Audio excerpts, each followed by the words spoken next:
नमस्कार मित्रों, पराशर ज्योतिष संस्थान के इस यूट्यूब चैनल पर आपका स्वागत है। मैं हूं बब्बन कुमार सिंह। मित्रों, आज हम जून महीने के गोचर को लेकर हाजिर हूं। मित्रों, जून में जो महत्वपूर्ण घटना है, सबसे महत्वपूर्ण घटना है, जून में दो ग्रहण होने जा रहे हैं। एक चंद्र ग्रहण है और एक सूर्य ग्रहण है। हालांकि चंद्र ग्रहण का अपने पंचांगों के अनुसार कोई महत्व नहीं है, क्योंकि उपछाया चंद्र ग्रहण है। लेकिन ये ग्रहण इसलिए महत्वपूर्ण है कि अभी तीन ग्रहण हो रहे हैं। दो चंद्र ग्रहण, एक सूर्य ग्रहण। एक 5 जून को चंद्र ग्रहण है और फिर 5 जुलाई को चंद्र ग्रहण है। दो पूर्णिमाओं को चंद्र ग्रहण है और बीच में 15 दिन के अंतराल पर 5 जून के बाद 21 जून को सूर्य ग्रहण है। और ये सूर्य ग्रहण लगभग उसी तरह का सूर्य ग्रहण है जो 26 दिसंबर 2019 को हुआ था। और उसके बाद कोरोना की जो कहानी हमारे सामने आई थी। कंकना सूर्य ग्रहण है और इसलिए ये जून महीना जो है बहुत उतार चढ़ाव भरा हो सकता है। 3 कहा गया है अपने यहाँ कि जब किसी महीने में 3 चंद्र ग्रहण हो, तो 3 ग्रहण हो तो दुनिया में बड़े बदलाव होते हैं। तो इसलिए जून का महीना जो है, और कई महीनों की तरह, जैसे 2019 में मई का महीना था, उथल पुथल वाला महीना था, इस रूप में कि कई बदलाव हो रहे थे। तो उस रूप में ये ग्रहण के रूप में, हालांकि एक ग्रहण जो है जुलाई में पड़ रहा है, लेकिन वो महत्वपूर्ण हो रहा है इसलिए कि ये जुड़ा हुआ है इससे। इसके अलावा जो ग्रहण के अलावा जो बदलाव होने वाले हैं जून में, एक मासिक जो सूर्य का बदलाव होता है। मिथुन में सूर्य जाएंगे वृषभ से, ये उनकी संक्रांति होगी, मिथुन संक्रांति होगी। और मिथुन संक्रांति होने के कारण ही सूर्य ग्रहण होगा, क्योंकि राहु और केतु के जद में आएंगे, जो कि मिथुन और धनु में अभी जो है नोडल एक्सिस है। तो एक सूर्य का बदलाव होगा। उसके बाद मंगल जो है 18 जून को बदल रहे हैं। मंगल जो है कुंभ के बाद मीन राशि में जाएंगे और ये परिवर्तन अच्छा कह सकते हैं, इस रूप में कि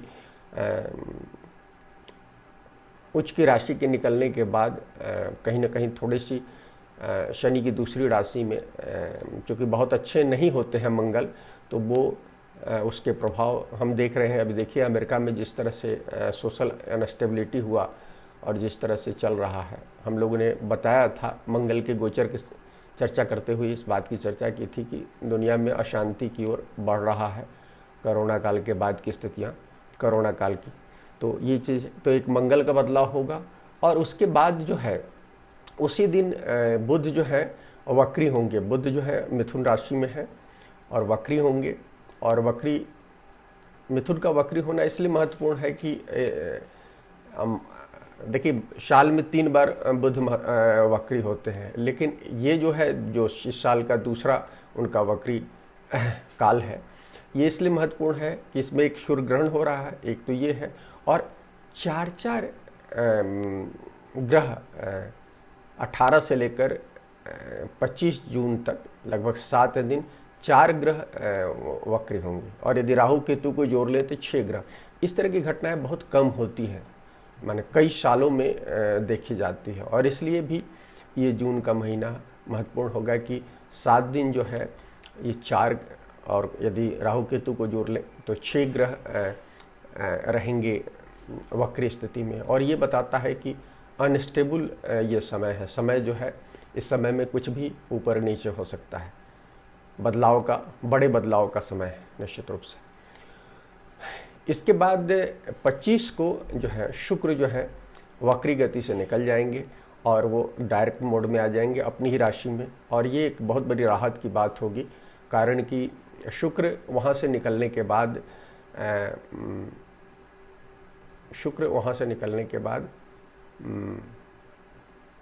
आपको संबंधों में जो अभी उथल पुथल वाली स्थिति बनी हुई है, अभी अस्त भी है शुक्र, पता है, अभी हमने बताया था शुक्र अस्त की एक वीडियो हमने बताई थी कि लोगों को सावधान रहना चाहिए, तो वो बदलाव हो जाएगा।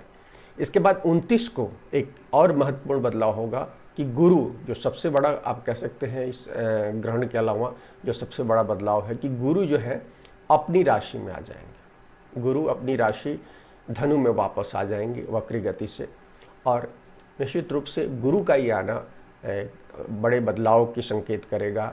जो अभी हमने मार्च में देखा, जब गुरु बदले हैं 30 जून को, उसके बाद जो एक भय का वातावरण बना है गुरु शनि की युति के समय, इसमें एक बदलाव हम देखेंगे। और देखेंगे कोरोना के मामले में जो बहुत सारी प्रोडिक्शन गलत हुई है, भविष्यवाणियाँ गलत हुई हैं, उसमें कहीं ना कहीं गुरु का डिग्निटी कम होना बहुत बड़ा कारण था। देखिए, दो गुरु जो है शुक्र और देवगुरु बृहस्पति, ये हमको दिशा देते हैं और हमको ज्ञान देते हैं जिसके आधार पर कोई भी व्यक्ति कोई भविष्यवाणी कर पाता है। गुरु की जो नीच स्थिति हुई वो बहुत सारे लोगों के प्रेडिक्शन की गलती का कारण बना, क्योंकि वो एक जो होप दे रहे थे उस होप पूरी नहीं हो पाई। जो एक माने जब गुरु की डिग्निटी कम होती है तो जो आशा होता है वो फेक आशा होती है, तो वो एक कहीं ना कहीं हम सब लोग उसके शिकार हुए कह सकते हैं। मित्रों, इसकी बात हम आगे बढ़ें तो इससे पहले हम आपको सबसे पहले 5 जून के चंद्र ग्रहण की और विस्तार से बात कर लेते हैं। 5 और 6 जून को, क्योंकि देखिए क्या है, ये 5 जून को शुरू हो रहा है और ये जो ग्रहण है ये उपछाया ग्रहण है। तो अपने यहाँ पंचांगों में इसका बहुत ज़्यादा जिक्र नहीं है, क्योंकि उपछाया ग्रह को भारत में सूतक के लिए महत्वपूर्ण नहीं माना जाता है। ज्योतिषीय पर्पज से इसका महत्व है कि हम मानते हैं कि जब भी किसी भी तरह का ग्रहण होता है, खासकर चंद्र ग्रहण होता है, तो हमारे मानस पर उसका प्रभाव होता है। तो ये जो पहले हम इसकी बात बता दें कि 5 और 6 जून की रात में हो रहा है। ये 11:15 में भारतीय भोपाल के समय के अनुसार होगा और ये रात में 2:32 तक रहेगा। इसका जो स्पर्श काल है, जो मैंने सबसे बड़ा होगा, वो 12:12:30 के आसपास में रहेगा। और ये जो है वृश्चिक राशि में हो रहा है और ज्येष्ठा नक्षत्र में हो रहा है। तो निश्चित रूप से वृश्चिक राशि और ज्येष्ठा, देखिए सूतक भारत में तो नहीं लगेगा, जहाँ देखा जाएगा वहाँ अब ये होता, और उपछाया ग्रह का सूतक होता भी नहीं है।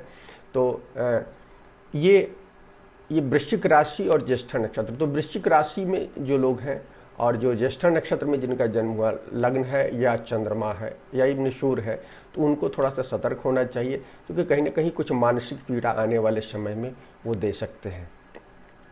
निश्चित रूप से चंद्रग्रहण हो तो शिव की पूजा कहते हैं कि ये होती है। तो ओम पंचाक्षरी जो उनके मंत्र हैं, ओम शिवाय नमः, तो उसका जाप आप कर सकते हैं। आप यदि सूतक काल में जब ग्रहण काल में यदि करते हैं, रात में यदि 11:15 से हो रहा है, तो आप कोशिश करें कि आध घंटे 1 घंटे आप उसमें इत्मीनान से बैठकर, और चूँकि इसमें पूजा की तरह नहीं करते हैं, आप बैठकर याद करें, अपने शिव को याद करें, तो निश्चित रूप से आपको इसके प्रभाव जो है, निगेटिव प्रभाव कम से कम हो जाएंगे। और देखिए, ग्रहण जो है, कहा जाता है ग्रहण जो है भौतिक कार्यों के लिए नहीं होता है। ग्रहण क्या है? ग्रहण मूल रूप से कहा जाता है कि जो हमारी सूर्य और चंद्रमा जो लुमिनरीज कही जाती है, ये रोशनी प्रदान करने वाली जो ग्रह के रूप में हम मान्यता दिए हुए हैं, तो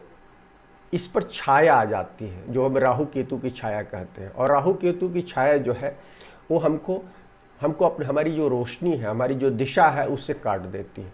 और जब हमारी दिशा कट जाती है तो हम दिशाहीन हो जाते हैं, तो हमारे जीवन का मकसद खत्म हो जाता है। और इसीलिए हमारे यहाँ कहा गया है कि ग्रहण काल में केवल भगवत भजन होना चाहिए। भगवत भजन, कारण कि भगवत भजन से हम निश्चित रूप से हम जो दिशाहीनता के शिकार हो सकते हैं, उससे हम बच जाते हैं। तो इसलिए जब चंद्रग्रहण हो तो स्पेशली, क्योंकि ये मानसिक पीड़ा को बताता है, और जिस भाव आपके कुंडली में जिस भाव में हो रहा है, तो और उसके 7वें भाव में, उससे संबंधित कुछ घटनाओं को इंडिकेट करता है। प्लस या माइनस कुछ भी हो सकता है। यदि आपके कर्म बहुत अच्छे हैं तो आपको प्लस चीज़ें की ओर इशारा करता है। प्लस इस रूप में कि यदि आप कोई अच्छी चीज़ सोच रहे हैं और ग्रहण काल में स्पेशली आपने सोचा है तो निश्चित रूप से वो घटनाएं आपको ये होंगी, निश्चित रूप से आपके जीवन में घटित होंगी। और उस रूप में आप कह सकते हैं कि आपको इसको ग्रहण को लेना चाहिए। ये जो है, ये जो चंद्रग्रहण है 5 और 6 जून का, और ये 3 घंटे 15 मिनट 47 सेकंड्स रहेगा। तो इसका आप असर, चंद्रग्रहण का असर जो कहते हैं कि जनरली महीने में इसका असर को देखा जाता है। तो और चंद्रग्रहण का असर बहुत जल्दी होता है। तो देखिएगा कि इसका जो असर होगा 1 महीने के अंदर, ज़्यादा 21 से 30 दिनों के अंदर आप इसका असर ज़्यादा देखेंगे, और ज़्यादा से ज़्यादा 3 महीने तक इसका असर रहेगा। मित्रों, अब हम आपको सूर्य के मिथुन जो संक्रांति है उसकी थोड़ी सी बात बताते थे कि सूर्य जो है मिथुन में जा रहे हैं, 15 को जाएंगे। और ये इसलिए महत्वपूर्ण है कि इस बार सूर्य ग्रहण होगा, क्योंकि राहु यहाँ पहले से बैठे हुए हैं और साथ में बुध भी बैठे हुए हैं। लेकिन बुध जो है 18 को वक्री हो रहे हैं, और राहु और सूर्य का जब ये होगा 6 डिग्री के आसपास में होगा, तो ये कहीं ना कहीं इसमें जेमिनी में जो ये होगा, तो निश्चित रूप से सूर्य जो जेमिनी में आते हैं सूर्य, तो क्या करते हैं, मिथुन में जब सूर्य आते हैं, मिथुन जो है हम काल पुरुष कुंडली का तीसरा भाव है। तीसरा भाव क्या है, संचार का भाव है, हमारे पराक्रम का भाव है। तो सूर्य इस मामले में हमको रोशनी देते हैं, एक दिशा देते हैं। तो जब राहु के साथ इनका संक्रमण होगा, राहु का ग्रहण होगा इनके साथ, और तो निश्चित रूप से ये ग्रहण हालांकि छोटा है, मात्र 37 सेकंड्स का है, लेकिन 37-38 सेकंड का है, लेकिन इसका अपना असर है, क्योंकि ये कोंकणा वलयाकार जिसको कहते हैं। हालांकि भारत के अधिकांश हिस्सों में वो नहीं होगी, नॉर्थ इंडिया के कुछ हिस्सों में वो देखा जाएगा। वलयाकार जो होता है एक कुछ खास क्षेत्रों में उसका दर्शन होता है।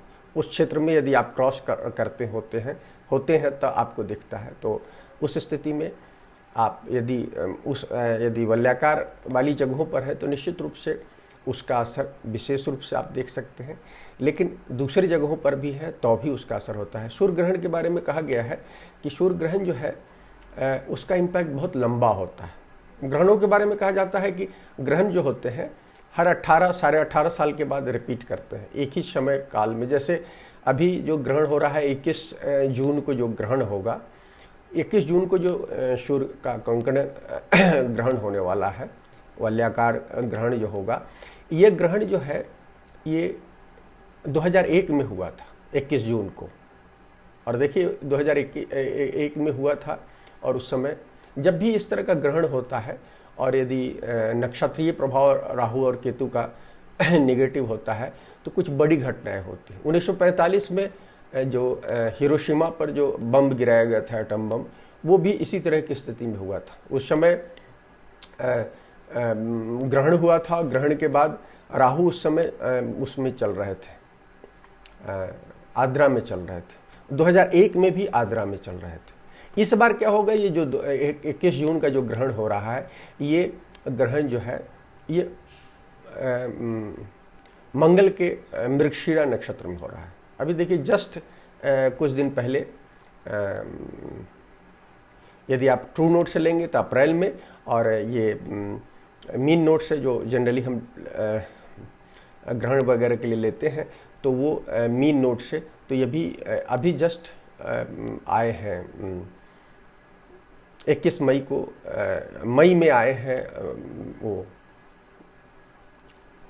राहु जो है मृगशिरा में आया है। तो अभी इस समय जो हो रहा है मृगशिरा नक्षत्र में होगा, तो एक अच्छी बात है कि राहु मृगशिरा जो है वो मंगल का नक्षत्र है, और ये कहीं ना कहीं मेडिसिन से माने से जुड़ा हुआ भी लोग मानते हैं उसको। तो इसमें कहीं ना कहीं और मोक्ष कारक वो है, नक्षत्र है। तो निश्चित रूप से इसमें वो दुर्धर्ष स्थितियां नहीं होंगी जो हमने आपको बताया कि जब 2001 में ग्रहण के बाद जो राहु आद्रा में गुजर रहे थे और ट्विन टावर की घटना हुई थी, या 1945 में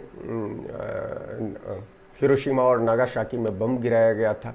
तो ये विध्वंसक घटनाएं जो होती हैं, ये इस समय उस तरह की विध्वंसक घटनाएं होने की शंका कम है। मृगशिरा में होने के कारण एक नई स्थिति निर्मित होती देख रही है सूर्य ग्रहण का। मिथुन में सूर्य के आने के बाद जो 21 तारीख को होगा, वो ये बता रहा है कि जो अभी कोरोना काल की स्थितियां हैं और उसने एक पूरी अर्थव्यवस्था, सामाजिक व्यवस्था और ये जो सोच में एक जो बदलाव लाने की कोशिश की है, उसको एक दिशा देगा। वो कहीं ना कहीं मृगशिरा में ये जो है एक दिशा की ओर ले जाएगा और ये सूर्य ग्रहण इस ओर इशारा कर रहा है। हालांकि इस दिशा में आने के लिए ये बहुत ज़रूरी है कि जो ग्रहण होगा 21 जून को, तो आप सब उस ग्रहण काल में निश्चित रूप से जो लोग पॉजिटिव हैं, उस काल में इस पृथ्वी पर एक फिर से एक नए तंत्र, जो एक टूट रहा है तंत्र, एक नए तंत्र को, एक नए तंत्र की ओर बढ़ने के लिए हमको प्रार्थना करनी चाहिए ईश्वर से। और हमको सिंपल सी बात है कि ईश्वर की जो सोच है, उस सोच के हिसाब से ही प्रकृति की जो सोच है, प्रकृति के साथ जो हमारा एक सहजीवन है, जो हमारा इस प्रकृति के साथ चलने वाला जो हमारा जीवन है, उसके परिप्रेक्ष्य में हमको सोचना चाहिए। तो निश्चित रूप से जो हम कोरोना काल में जिन चीज़ों से पीड़ित हो रहे हैं, इससे हम उभर सकते हैं। और ये सूर्य ग्रहण ईश्वर इशारा कर रहा है। और हमको ये मिथुन का ये सूर्य संक्रांति, जो मिथुन की सूर्य संक्रांति जो 15 को हो रही है, बाद में 21 को सूर्य ग्रहण हो रहा है और ये 15 मई तक, 15 जुलाई तक, ये 15 जून को आएगा और 15 जुलाई तक ये रहेगा। तो ये पूरा जो 1 महीने का काल है, इसमें हमको एक नई दिशा देगा। इस तरह से हमको सोचना चाहिए और हमें लगता है कि निश्चित रूप से ये ज़मीनी में ये बहुत सारे लोगों को इस दिशा में सोचने के लिए मजबूर करेगा। और यदि हम इस तरह से यदि देख पाते हैं, तो हमारा फ्यूचर, भविष्य बेहतर हो सकता है। मित्रों, सूर्य की मिथुन संक्रांति के बाद हम बुध जो है रेट्रो होंगे, वक्री होंगे 18 जुलाई को। अब बुध जो वक्री हो रहे हैं, ये 12 जुलाई तक वक्री रहे। 18 जून से लेकर 12 जुलाई, 18 जून से लेकर 12 जुलाई तक ये वक्री स्थिति में रहेंगे और ये अपनी ही राशि मिथुन में रहेंगे। मरकरी यहाँ जो है ये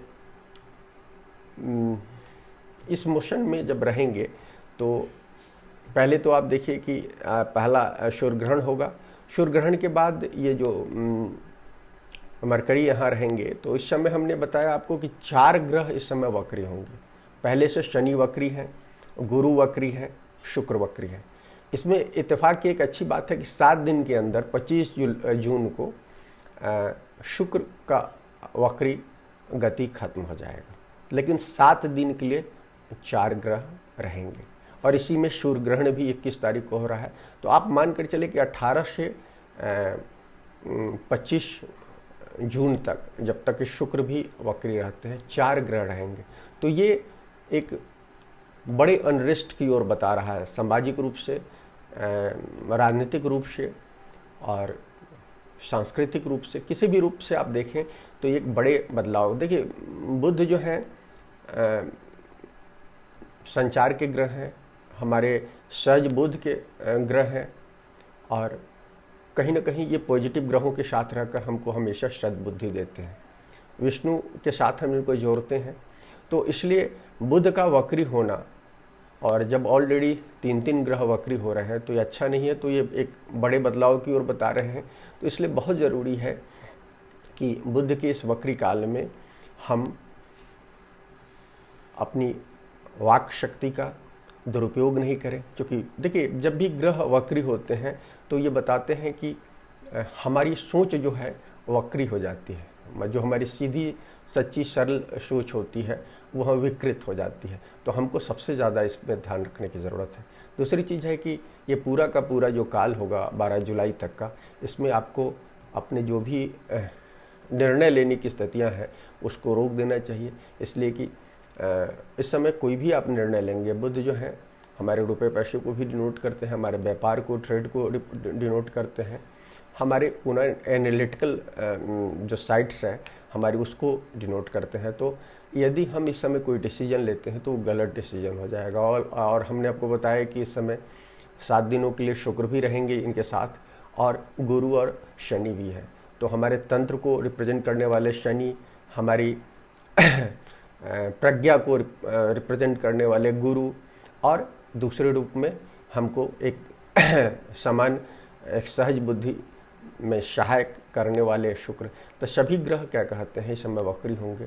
तो जो भी हम निर्णय लेंगे वो दिशाहीन, एक दिशाहीनता की ओर हमको ले जाएगी। तो इसलिए हमको ज़रूरी है कि इस पीरियड में हमको सतर्क रहना है। हम अपने जब बुध वक्री होंगे तो वक्री बुध के बारे में हम बताएंगे, तो आपको और विस्तार से बताएंगे। अब हम मंगल की बात कर लेते हैं मित्रों। मंगल जो है ये मीन में 18 को जा रहे हैं और 18 जून को जाएंगे और यहाँ 16 अगस्त तक रहेंगे। जनरली 40-41 दिन रहते हैं, ये आपको पता है। तो मंगल का ये एक अच्छा कह सकते हैं कि ये गोचर होगा। हालांकि देखिए मंगल जो है अग्नि तत्व की राशि, अग्नि तत्व के ग्रह है और जलीय राशि में जाना बहुत अच्छा नहीं हो कह सकते हैं, लेकिन वायु तत्व में जो वो स्थिर है अभी, और जिस तरह से वो अभी 2 जून तक आप कह सकते हैं वो राहु के नक्षत्र में थे और उधर मृगशिरा में राहु थे। तो जो एक्सचेंज बना हुआ था, तो एक दुनिया में एक माने जो आक्रोश की स्थिति हुई थी, पैदा हुई थी, वो स्थिति खत्म होगी जब ये यहाँ से निकल जाएंगे। हालांकि ये जो बदलाव राहु और मंगल के नक्षत्रों का जो बदलाव था ये अभी ख़त्म हो जाएगा, बल्कि ख़त्म हो गया है कल 2 जून को। तो उससे फ़र्क पड़ेगा। लेकिन जब ये एक्वेरियस से, कुंभ से निकल जाएंगे, क्योंकि एक्वेरियस जो है क्या मानवता का साइन है, और यहाँ जो है मंगल आते हैं। मंगल क्या है, एक्शन देते हैं। तो यहाँ आकर जो सोच थी एक्वेरियस में, एक जो अनजस्ट, जो समाज में जो एक अनजस्ट की भावना है, जो एक अन्याय की जो भावना है, उसको ठीक करने के लिए मंगल एक्शन दे रहे थे पहली चीज़। दूसरे रूप में इसी समय चूँकि मंगल एक्शन दे रहे थे तो दोनों तरफ एक्शन दे रहे थे, सरकार की तरफ भी दे रहे थे, और चूँकि वो पुलिस बल को और सुरक्षा बलों को रिप्रेजेंट करते हैं मंगल, सैनिक बोले जाते हैं, तो उसको भी एक्शन दे रहे थे और इधर आम लोगों को भी एक्शन दे रहे थे। तो एक द्वंद्व की स्थिति बनी हुई थी। तो जब ये वहाँ मीन में जाएंगे तो इसमें कमी आएगी, क्योंकि ये अपने मित्र गुरु की राशि में जाएंगे, और गुरु की राशि में जाना इनका कहीं ना कहीं मंगल का एग्रेसिवनेस को कम करेगा। वैसे भी आग है और जल में जाने से इनके अग्नि तत्व में थोड़ी सी कमी होगी। तीसरी चीज़ ये भी है कि मंगल जब यहाँ आएंगे, अपने मित्र भाव में आएंगे, तो स्वाभाविक है शत्रु भाव से ज़्यादा प्रोटेक्टिव होंगे। मंगल क्या है, प्रोटेक्टिव है, वो रक्षक है तो रक्षा करना जानते हैं। दूसरी चीज़ है वो एक्शन के ग्रह हैं। मंगल हमेशा एक एक्शन में रहना चाहते हैं, और जब उनको एक्शन के लिए सहयोग नहीं मिलता है तो वो एक आक्रोशित होते हैं। तो वो जो आक्रोश एक्वेरियस में बैठकर, कुंभ में रहकर वो दे रहे थे, वो कम जाएगी। और इसके कारण कहीं ना कहीं आप देखिएगा 16 अगस्त तक काफ़ी हद तक ये जो अनरेस्ट वाली स्थिति है उसमें थोड़ी सी कमी देखी जाएगी। हालांकि देखिए ये कई ग्रहों के प्रभाव से है। देखिए शनि, हमने बताया कि शनि चूँकि सूर्य की राशि में, सूर्य के नक्षत्र में बैठे हुए हैं उत्तराषाढ़ में, तो निश्चित रूप से, और इस पूरे साल है, तो सरकार के प्रति एक आक्रोश की भावना पैदा कर रहे हैं। सरकार में जो लोग, व्यवस्था में जो लोग हैं, वो कुछ इस तरह के निर्णय ले रहे हैं जो आम लोगों के लिए वो न्यायपूर्ण नहीं है, और इसके कारण कहीं ना कहीं आम लोगों का आक्रोश भड़क रहा है। तो वो एक चीज़ है, शनि वहाँ से दे रहे हैं। और उसके अलावा अभी मंगल की स्थिति हुई, और कुछ अलग अलग ग्रह इस तरह से क्रिएट किए हुए हैं इस स्थितियाँ पूरे ब्रह्मांड में, आकाश में, जिसके कारण स्थितियाँ हैं। लेकिन यहाँ आने के कारण, ये जो मीन राशि में आने के कारण मंगल की ये शक्ति में कहीं ना कहीं कर्टेल होगा, एक कमी आएगी, और इसका के कारण थोड़ा सा जो उपद्रव वाली स्थितियाँ बनी हुई है, जैसे यूएस में बनी हुई है और कुछ और जगहों पर बनी हुई है, उसमें निश्चित रूप से कमी आएगी। दक्षिण अमेरिका के कुछ देशों में भी इस तरह की घटनाएं देखने को आ रही हैं। ग्रहण के बारे में है, 21 जून के ग्रहण के बारे में और विस्तार से हम अलग से आपको एक वीडियो बनाएंगे, उसमें हम आपको बताएंगे। और ये हम दो एक चीज़ें और बता देते हैं कि ये जो है ये मूल रूप से हरियाणा, भारत में जो है हरियाणा और उत्तराखंड और कुछ नॉर्थ ईस्ट के कुछ राज्यों में देखा जाएगा। बहुत छोटा सा वो होगा, 50-100 किलोमीटर का रेंज में वो बनेगा। ये शहर जो है देहरादून, सिरसा, टिहरी जैसे शहरों में ये स्पष्ट रूप से कंकनाकार जो होता है, जिसमें जो एक बाहर रिंग नुमा वो दिखता है, रिंग नुमा वो सूर्य की स्थिति दिखती है।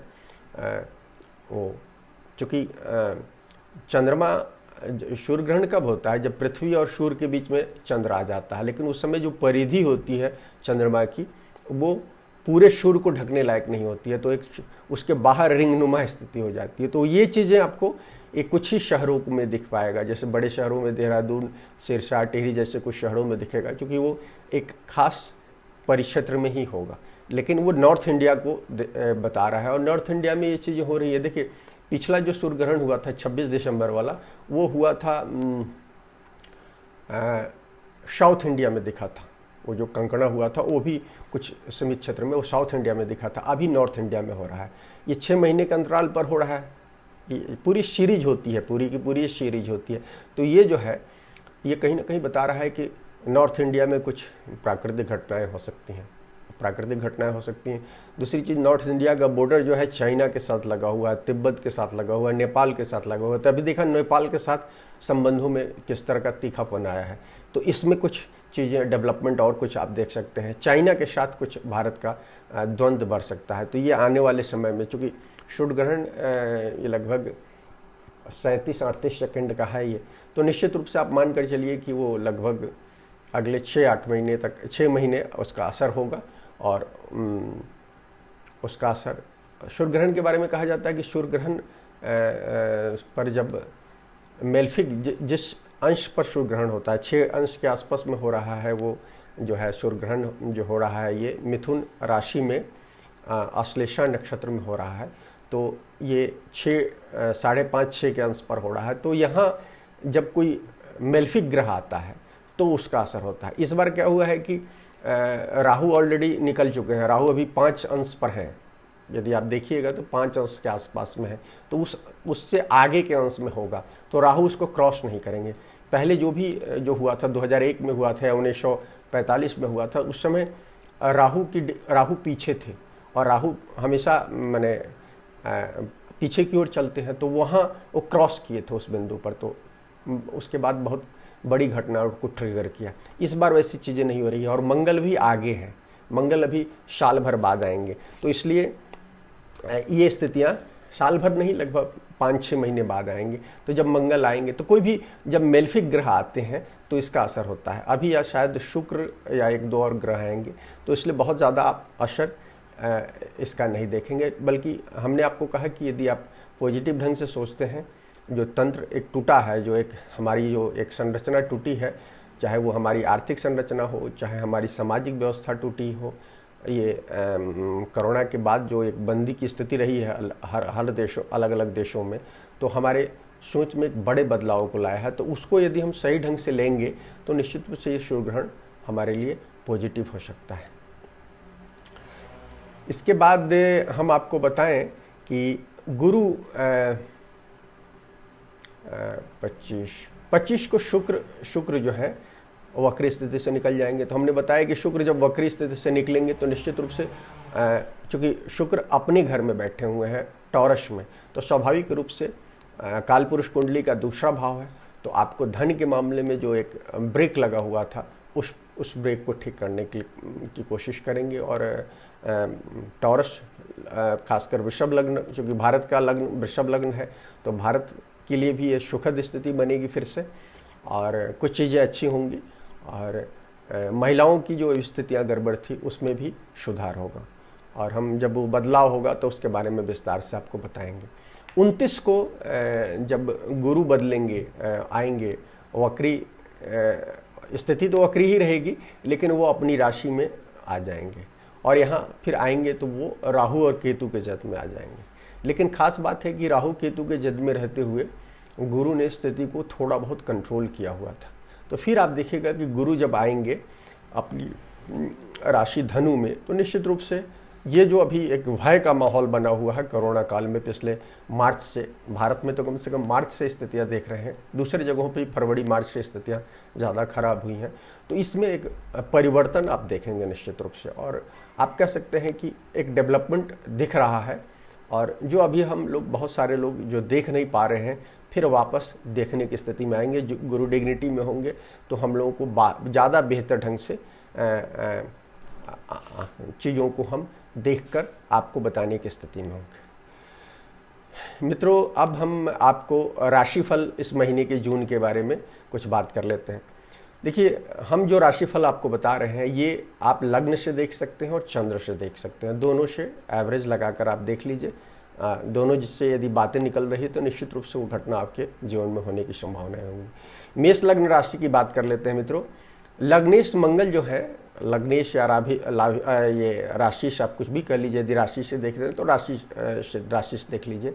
ये लाभ भाव में गोचर कर रहे हैं। तो लाभ भाव में गोचर होने के कारण मेष के जातकों के लिए धन के मामले में, आय के मामले में, कुछ इच्छा पूर्ति के मामले में ये ठीक है।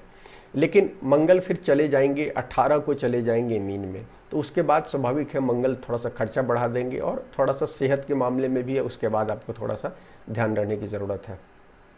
एक खास बात लेकिन ये होगा कि मंगल जब वहाँ से निकल जाएंगे तो एक थोड़ा सा आक्रोश, कुंभ में रहते हुए एक आक्रोश की स्थिति बनी हुई थी, वो आपके जीवन से ख़त्म हो जाएगा। शुक्र जो है दूसरे भाव में बैठे हुए हैं, तो वो लेकिन अभी वक्री है और अस्त है। तो वक्री और अस्त होने के कारण आपको भोजन के मामले में सबसे ज़्यादा ध्यान देने की ज़रूरत है, अन्यथा थोड़ी सी दिक्कतें बता रहा है, पहली चीज़। दूसरी चीज़ है कि वक्री स्थिति में शुक्र और अस्त स्थिति में ये कहीं ना कहीं आपके जीवन साथी के हेल्थ की ओर इशारा बता रहे हैं कि हेल्थ में कुछ दिक्कतें हो सकती है या उनके साथ संबंधों में कुछ दिक्कतें हो सकती हैं। और ये नीच और वक्री का गुरु जो है, ये गुरु और शनि जो है, ये इससे भी इस बात की पुष्टि हो रहे हैं। चूँकि देखिए 10वें स्थान में बैठे हुए हैं अभी शनि, और वो वहाँ से भी इस चीज़ की पुष्टि हो रही है। तो इस दौरान में आपको अपने जीवन साथी को कोऑपरेट करना चाहिए, उनका ख्याल रखना चाहिए, अन्यथा क्या होगा, उनसे दिक्कतें होंगी। तीसरी बात है कि जो ये अस्त और वक्री शुक्र है, ये आपको थोड़ा सा ऐश आराम पर ज़्यादा ध्यान दिला सकते हैं। तो आप इस पर कंट्रोल रखें, अपने स्वभाव पर कंट्रोल रखें।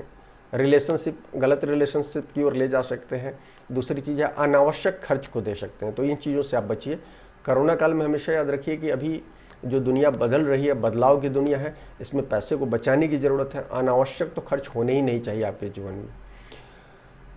महीने के उत्तरार्ध में सेहत पर ज़्यादा ध्यान रखिएगा।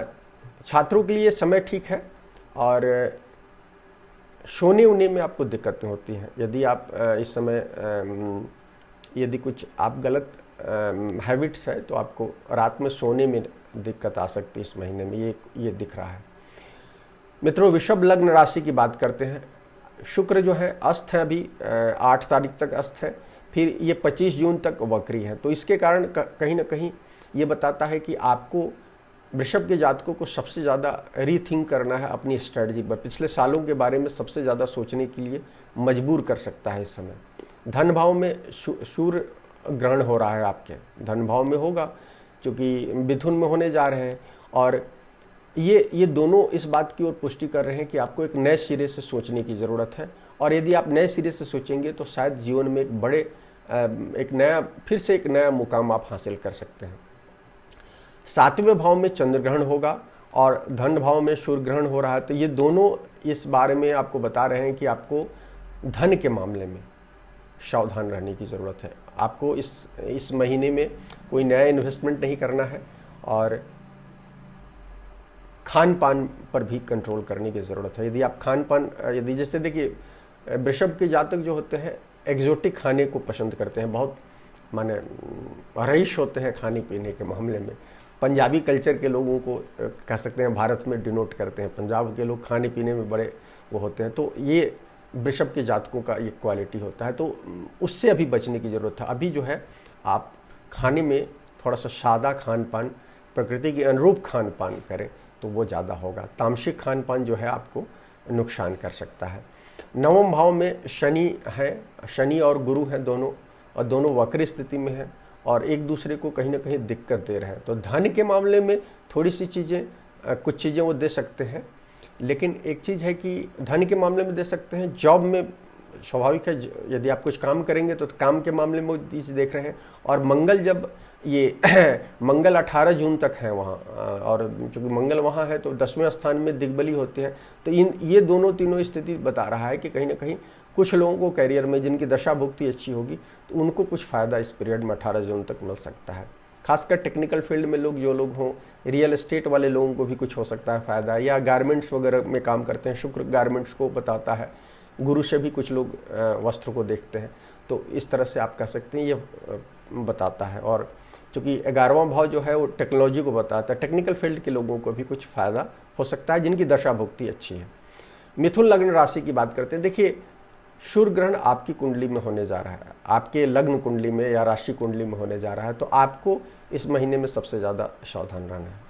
पहले से आप देखिए, शनि अष्टमस्थ गोचर कर रहे हैं आपके, लग्न से भी देखें और चंद्र से देखें। तो चंद्र से तो अपन मानते हैं अष्टम शनि खराब मानते हैं बहुत ज़्यादा, लग्न से भी शनि का 8वां जाना कहीं ना कहीं तंत्र में कुछ दिक्कतों को बताता है, आपकी जो व्यवस्था है उसमें कुछ दिक्कतों को बताता है।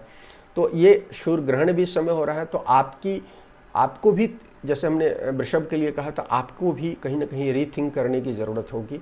और इस महीने तो निश्चित रूप से कुछ बड़े बदलाव आपके जीवन में हो सकते हैं, जो यदि दशा भुक्ति से देखेंगे तो क्लियरिटी और भी हो जाएगी, लेकिन गोचर ये बता रहा है कि कहीं ना कहीं ये सूर्य ग्रहण जो है आपके जीवन में कुछ बड़ा बदलाव हो सकता है। और बहुत सारे लोगों के लिए, मिथुन के जातक थोड़े से कई बार अपरिपक्व निर्णय लेते हुए, हालांकि इंटेलेक्चुअल होने का दावा भी करते हैं, लेकिन कई बार वो सही निर्णय नहीं लेते हैं। तो उनको, जो लोग सही निर्णय नहीं लेते हैं, जीवन में कुछ गलतियां, चूँकि वो बहुत जल्दी निर्णय लेते हैं, इमीडिएट निर्णय लेने वाले लोग होते हैं, तो वैसे लोगों को कुछ दिक्कतें हो सकते हैं इस महीने में, या ट्रांसफॉर्मेशन की स्थितियाँ दिख रही हैं।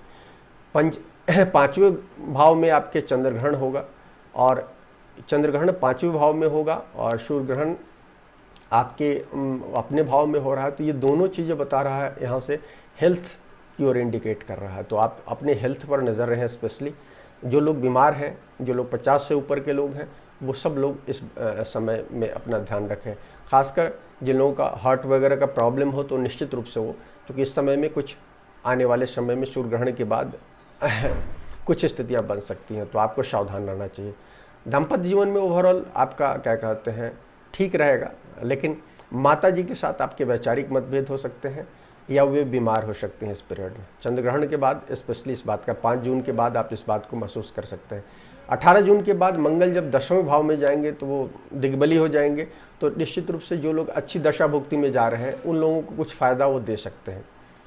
अस्त और वक्र शुक्र जो है वो ज़्यादा खर्च को बता रहे हैं, जो ये चूँकि खासकर फर्स्ट हाफ, महीने के फर्स्ट हाफ में देखिएगा, क्योंकि शुक्र जो है आपसे 12वें घर में बैठे हुए हैं, तो कुछ एग्जोटिक चीज़ों में आपको खर्च करा सकते हैं, कुछ आप थोड़ा सा राशिक खर्च कर सकते हैं, इस बात का ध्यान रखें।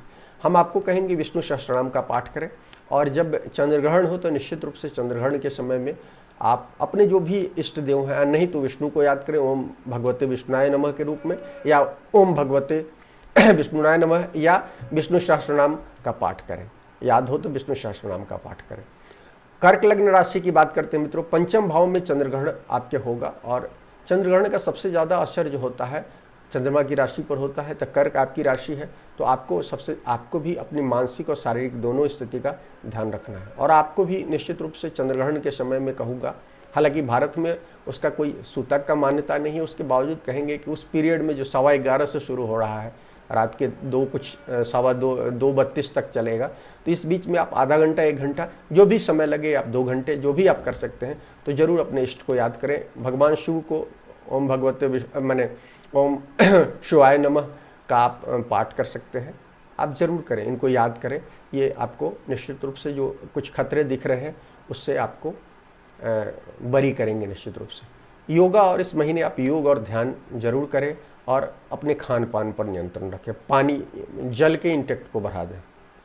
देखिए इस महीने हमने सूर्य जब आएंगे, क्या कहते हैं, मिथुन, पहले तो वृषभ में है मंगल की, उन पर चौथी दृष्टि है। जब वो मिथुन में आएंगे तो मंगल भी आगे आ जाएंगे और मीन से उनकी चौथी दृष्टि रहेगी। तो लगातार सूर्य पर वो दृष्टि बनी हुई है मंगल, तो गर्मी का माहौल रहेगा और कहीं ना कहीं आपको, आपके पेट को और दूसरी चीज़ों को कहीं ना कहीं प्रभावित करेगा। तो इसलिए आपको जल के इंटेक को बढ़ाते रहना है। महीने के प्रभाव में जो है एकादश भाव में शुक्र और सूर्य का जो गोचर है वो आपके आय को बता रहा है। आय इस समय ठीक रहेगा, लेकिन उत्तरार्ध में क्या होगा, उत्तरार्ध में सूर्य चले जाएंगे आपके 12वें भाव में। तो 12वें भाव में सूर्य मरण कारक स्थिति में रहते हैं, मरण कारक स्थिति होती है, तो आपको उत्तरार्ध में कुछ स्थितियाँ दिक्कत बता रही हैं।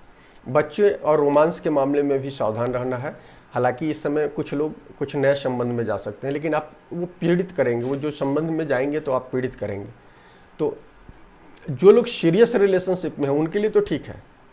देखिए ग्रहण की ऊर्जा होती है जो राहु चंद्र के साथ, या राहु केतु चंद्र या सूर्य के साथ जब होते हैं, तो यदि आप सीरियस हैं चीज़ों के मामले में तो आपको जाना चाहिए, और नहीं सीरियस है तो कभी भी नहीं जाना चाहिए। होता क्या है कि हम उस समय सीरियस नहीं होते हैं, चीज़ों को लेकर सीरियस नहीं होते हैं और बचपने में बहुत सारा काम करते हैं, तो वो हमको दिक्कत देती है। ये जो है आपको आर्थिक और सामाजिक मामले में इस महीने कोई बड़ा निर्णय नहीं लेना चाहिए, क्योंकि चंद्रग्रहण हो रहा है। और देखिए चंद्रग्रहण, 2 चंद्रग्रहण है, हम अभी एक ही चंद्रग्रहण की चर्चा की है, लेकिन 5 जुलाई को भी चंद्रग्रहण है। एक महीने के बाद दूसरी पूर्णिमा को भी जो अभी ज्येष्ठ पूर्णिमा को ये होगा और फिर आषाढ़ पूर्णिमा को होगा। तो ये जो ग्रहण होंगे, ये 2 चंद्रग्रहण होंगे, ये निश्चित रूप से कहीं ना कहीं आपके मानस को प्रभावित करने जा रहे हैं। तो आप कोई भी ऐसा निर्णय लेंगे जो सही निर्णय नहीं होगा। और देखिए सूर्य ग्रहण बुध की राशि में हो रहा है, तो बुध भी प्रभावित हो रहे हैं, गुरु डिग्निटी में नहीं है, तो इसलिए आप इस बात का ध्यान रखें। सिंह लग्न राशि की बात करें मित्रों, सूर्य ग्रहण आपके एकादश भाव में हो रहा है। तो सूर्य ग्रहण होने के कारण सिंह राशि के जातकों को इस महीने सावधान रहना चाहिए। हालांकि जिनकी दशा भुक्ति अच्छी है तो कुछ लाभ दिखाएंगे, क्योंकि ये उपचय भाव में हो रहे हैं, 11वां भाव उपचय भाव होता है तो उसमें वृद्धि दिखाता है। लेकिन अभी देखिए कोरोना काल में बहुत सारे लोग घरों में भी पड़े हैं। हालांकि भारत में भी अब खुले की स्थिति हो गई है, लेकिन उसके बावजूद भी लोग अभी शुरू कर रहे हैं। तो आपको हम कहेंगे कि ये संघर्ष का काल है, तो सावधानी आप बरतिए। चंद्रग्रहण 4थे भाव में होगा, तो वो परिवार में कुछ न कुछ आपको बता रहा है। जो लोग जो परिवार में समय नहीं देते होंगे वो इस समय उनकी बाहर स्थितियाँ आएंगी और आक्रोश कुछ स्थितियाँ बनेगा, घरेलू मानसिक तनाव दिख रहा है, या माताजी या अपने जीवन साथी के साथ कुछ स्थितियाँ आपकी खराब हो सकती हैं, तो इस बात का ध्यान रखें। हालांकि देखिए जीव मामले में दिक्कतें बता रहा है, लेकिन हो सकता है कि आपको जिन लोगों की दशा भुक्ति अच्छी हो तो आपको लैंडेड प्रॉपर्टी रियल एस्टेट वगैरह से कुछ फ़ायदा हो सकता है। कुछ लोगों की विवाह जो है, प्रेम जो है, वो विवाह में इस समय बदल सकते हैं। लेकिन हम आपको बताएं कि कोई नया रिलेशन इस समय नहीं शुरू कीजिएगा, इसलिए शुक्र की स्थिति बहुत अच्छी नहीं है। तो ये महीने में 25 जून तक नए रिलेशनशिप में जाने का समय नहीं है। महीने के उत्तरार्ध में आपके पिता को कुछ न कुछ हेल्थ संबंधी प्रॉब्लम होगी। सूर्य चले जाएंगे 12वें घर में, और सूर्य रहेंगे लग्न में, आपके लग्न में रहेंगे, सिंह राशि के लिए लग्न में रहेंगे। सूर्य रहेंगे आपके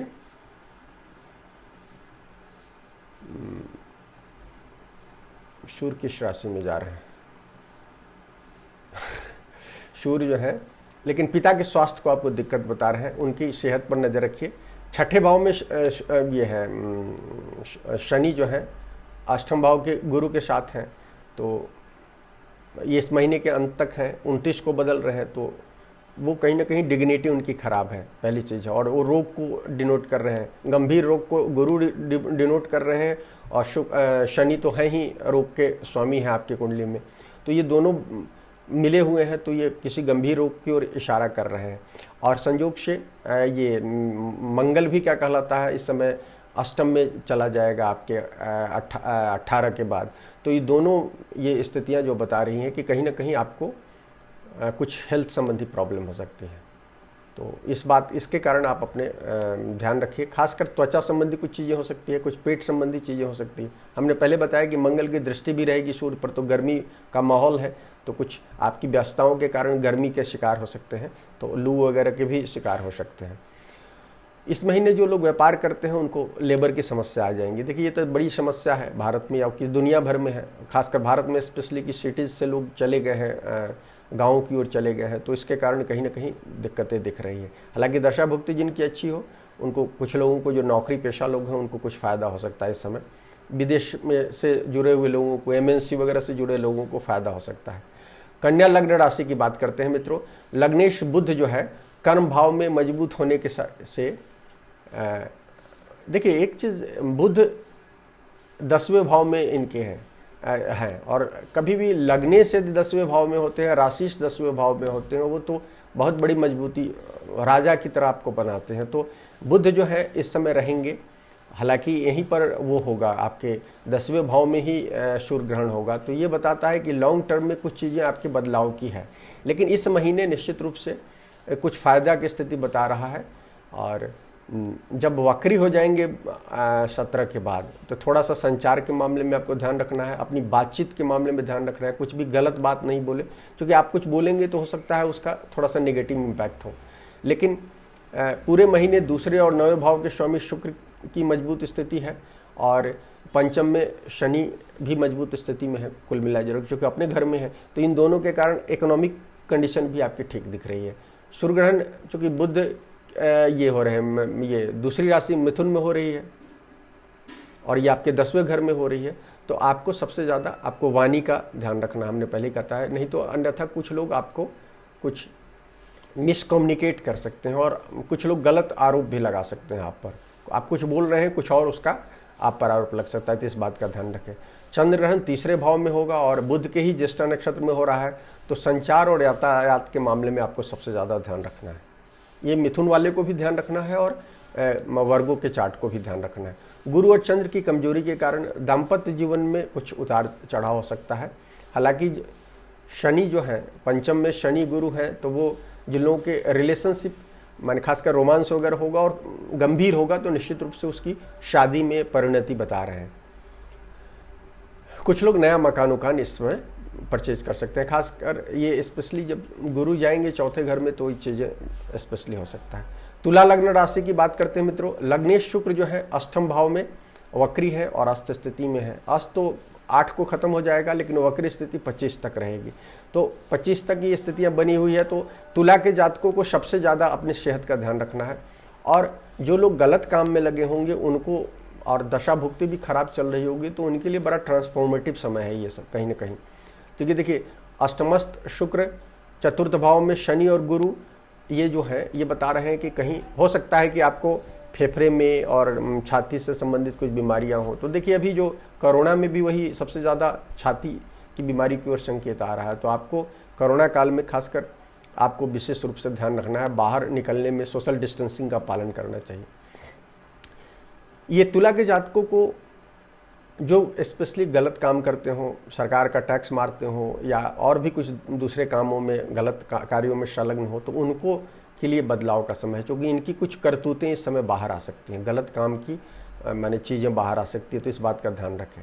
हालांकि कुछ लोगों को पैतृक और विदेश स्थान से लाभ के योग दिख रहे हैं, लेकिन इस समय निवेश एकदम नहीं करना है आपको। और ये जो पीरियड है, भाग्य भाव में सूर्य और सूर्य का जो ग्रहण हो रहा है, राहु बुध और सूर्य रहेंगे, तो ये ग्रहण का योग बन रहा है। तो ग्रहण जो 21 जून को होगा, तो ये कहीं ना कहीं इसके बाद या पहले भी कुछ लोगों की कुंडली में ये पिता और सत्ता के बीच में टकराव की ओर इंडिकेट कर रहा है। बॉस भी 9th हाउस से अपन देखते हैं, तो इसलिए आप इस बात का ध्यान रखें। या आपके पिता या गुरुजन में से कोई बीमार हो सकता है इस पीरियड में। हालांकि बुध और राहु का जो कम्बिनेशन है 9th में, ये बताता है कि कुछ लोगों को फॉरेन एजुकेशन में थोड़ा सा देर सवेर आपको वहाँ कुछ लाभ दिखा रहा है, या आपको वहाँ से कुछ धन संबंधी भी लाभ, चूँकि 9th भाव, पंचम और 9th भाव जो है ये धन को भी रिप्रेजेंट करता है, तो उस तरह से आप देखें तो फायदेमंद हो सकता है जिन लोगों की कुंडलियों में दशा भुक्ति अच्छी हो। 10वें भाव पर शनि और गुरु की दृष्टि है, तो शनि और गुरु की दृष्टि के कारण कहीं ना कहीं आप में काम करने की क्षमता बढ़ी होगी इस पीरियड में, निश्चित रूप से जब से ये मार्च के बाद स्थितियाँ बनी है। और सूर्य का गोचर 9वें भाव में हो रहा है शुरू में, तो इसलिए, और मंगल 6ठे भाव में, तो ये सब चीज़ें बताता है कि कहीं ना कहीं ये चीज़ें कुछ आपको फ़ायदा दे सकती हैं। ये आपको दफ्तर में कुछ फ़ायदा की स्थिति बता रही है। माता पिता के सेहत का जरूर आप ध्यान रखें, और ये रिलेशनशिप के लिए ठीक समय नहीं है आपके लिए। मित्रों, वृश्चिक लग्न राशि की बात कर लेते हैं। वृश्चिक मंगल जो है, देखिए 18 तक तो है ये कुंभ में है, और कुंभ में होने के कारण थोड़ी सी अशांति रहेगी मन में, और अपनी अशांति को कंट्रोल करें, आक्रोश को कंट्रोल करें। 18 के बाद जो है मीन में जाएंगे तो अच्छी स्थिति होगी, थोड़ी सी मैंने 5वें भाव में होंगे। 5 जून को चंद्रग्रहण जो रहा है वृश्चिक में ही हो रहा है, तो ये आपके लिए ट्रांसफॉर्मेशनल स्थिति हो सकती है, बदलाव की सूचक है। और जो है अब जो है ये जो ग्रहण का जो काल आने वाला समय है वो आप ही के शाइन में होने वाला है, क्योंकि मिथुन और धनु से अब शिफ्ट करने वाले हैं राहु केतु, तो ये वृषभ और वृश्चिक में होंगे। तो आपके लिए अगला 1.5-2 साल जो है बदलावकारी हो सकता है। तो ये पॉजिटिव भी हो सकता है ज़्यादातर लोगों के लिए, कुछ लोगों के लिए नेगेटिव भी होगा। इस बार जो हो रहा है ज्येष्ठा नक्षत्र में हो रहा है, बुध का नक्षत्र है, इंद्र उसके देव हैं, तो पद और प्रतिष्ठा और भौतिक मामलों में ये आपके लिए हो सकता है बहुत सारे लोगों के लिए पॉजिटिव हो। मंगल और शुक्र की जो है अभी अच्छी स्थिति नहीं है, 25 तक शुक्र वक्री है, मंगल 18 तक स्थितियाँ ठीक नहीं है, तो दाम्पत्य जीवन में थोड़ा सा उठापटक हो सकता है। और शनि गुरु की जो तीसरे भाव में युति है वो बता रहे हैं कि किसी नज़दीकी के साथ रिलेशनशिप में तो सीरियस होंगे तो जाइए, अन्यथा नहीं जाइए। शनि गुरु जो है पड़ोस को भाव में बैठे हुए हैं, तो पड़ोस में किसी से या नज़दीकी लोगों के साथ किसी के साथ संबंध जुड़ने का हो सकता है। आपके जीवन साथी यदि काम करते हैं तो निश्चित रूप से ये उनके लिए अच्छा समय है, उनके पद प्रतिष्ठा बढ़ सकती है इस समय में, और उनका सहयोग भी है इस महीने में आपको। मित्रों, दशम का जो स्वामी है सूर्य जो है आपके 7वें भाव में जा रहे हैं पहले हाफ में, तो वो कहीं ना कहीं आपको धन बढ़ाने की स्थिति बता रहे हैं। ट्रेड भाव है 7वां, तो वो कहीं ना कहीं आपकी पद प्रतिष्ठा, उत्तराधिकार, सब चीज़ों मैंने अधिकार में आपकी बढ़ोतरी हो सकती है।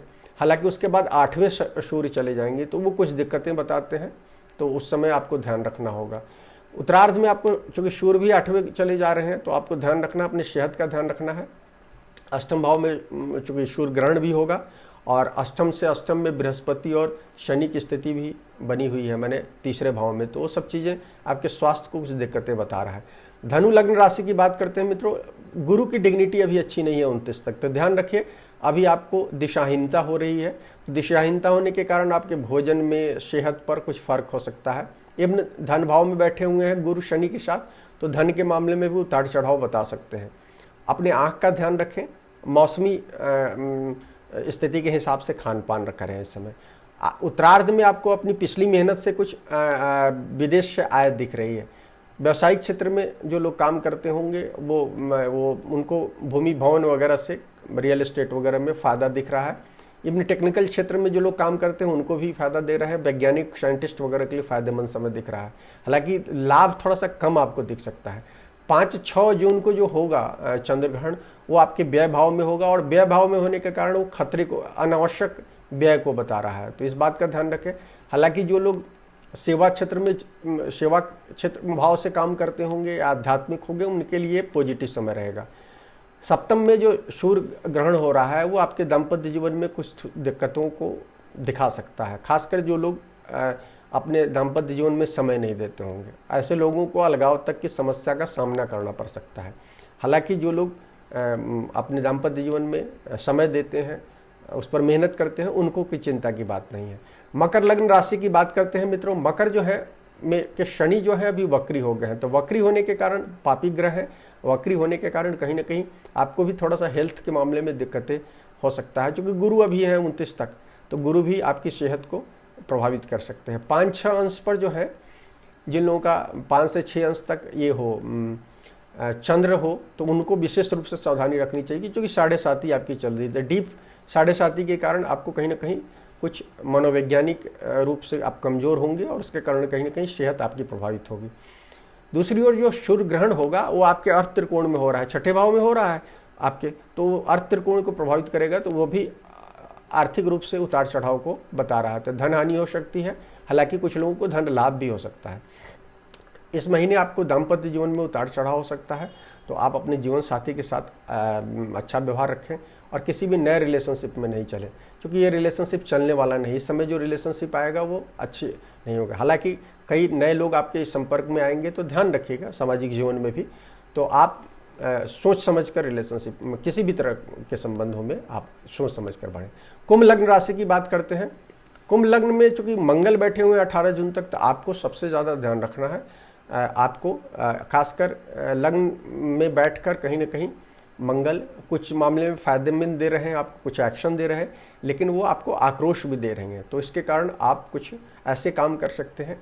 और चूंकि आपकी जो राशि है मानवतावादी राशि है, तो आपके विचार जो है एक्शन में आ सकते हैं, तो वो कुछ नेगेटिव भी हो सकते हैं। तो इस बात का ध्यान रखें। व्यवस्था के प्रति जो आप विरोध में जाएंगे तो उसका कुछ नेगेटिव रिजल्ट भी हो सकता है। खासकर पिता के साथ, बॉस के साथ, राज्य के साथ, ये सब चीज़ों में आपको ध्यान रखना है। आपको सेहत का भी ध्यान रखना है। महिलाओं को स्पेशली 25 जून तक ध्यान रखना है, इसलिए कि अभी तो 8 जून तक तो वो है अस्त है, उसके बाद 25 जून तक वक्री है, तो उनको भी सेहत का ध्यान रखना है। कुंभ, क्योंकि मंगल वहाँ बैठे हुए हैं और ये दोनों स्थितियाँ महिला जातक जो होंगी कुंभ को, उनको प्रभावित कर सकती हैं। चंद्रग्रहण आपके 10वें भाव में हो रहा है। चंद्रग्रहण 10वें भाव में होने का मतलब है कि कहीं ना कहीं कर्म क्षेत्र में कुछ बदलाव के लिए आपको तैयार होना होगा। और ये जो चंद्रग्रहण होगा अगले 1.5-2 साल तक चलेगा, वो तो उसमें शिफ्ट हो रहा है, तो उसके कारण आपको आपके कर्म भाव और घरेलू भाव ये दोनों प्रभावित हो रहे हैं। तो इसमें जो फॉल्ट लाइन हो उसको ठीक करने की ज़रूरत है, ध्यान रखिएगा। पंचम में सूर्य ग्रहण हो रहा है अभी आपका, तो पंचम में सूर्य ग्रहण हो रहा है तो आपको आपकी क्रिएटिविटी को प्रभावित करेगा कहीं ना कहीं, लेकिन ये पॉजिटिव हो सकता है कुछ लोगों के लिए। लेकिन सबसे ज़्यादा आपके बच्चे की सेहत के मामले में आपको ध्यान रखना है और रोमांस वगैरह में नहीं जाना है। शेयर मार्केट में जो लोग काम करते हैं, सट्टा बाजार में काम करते हैं, उनको भी इस महीने बहुत सावधान रहना चाहिए। मीन लग्न राशि की बात करते हैं मित्रों।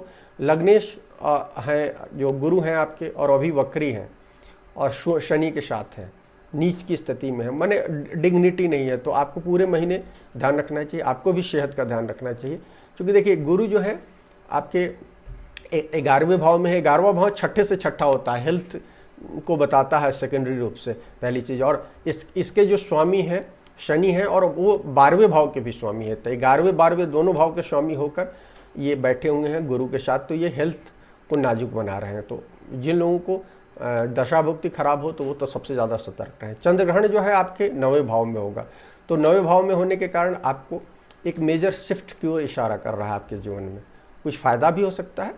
सूर्य ग्रहण सुख भाव में होगा, माने 4थे भाव में होगा, तो आपको घर पर ध्यान देना चाहिए। कुछ भविष्य में कुछ समस्याएं उधर आ सकती हैं। पूर्वार्ध में दफ्तर में आप बहुत ध्यान से काम कीजिएगा। छोटी सी गलती बड़ी दुर्घटना में बदल सकती है, तो इस बात का ध्यान रखिएगा। हालांकि सेकंड हाफ में जो है सूर्य चतुर्थ भाव में आ जाएंगे और मंगल लग्न में आ जाएंगे, तो स्थिति थोड़ी सी बदल जाएगी, पॉजिटिव हो जाएगी। ओवरऑल आपको इस महीने में शांति से काम करना चाहिए। तो मित्रों, ये जून महीने के बारे में कुछ विचार थे। यदि ये आपको पसंद आए तो हमारे वीडियो को लाइक करें, शेयर करें और चैनल को सब्सक्राइब करें। शुक्रिया मित्रों।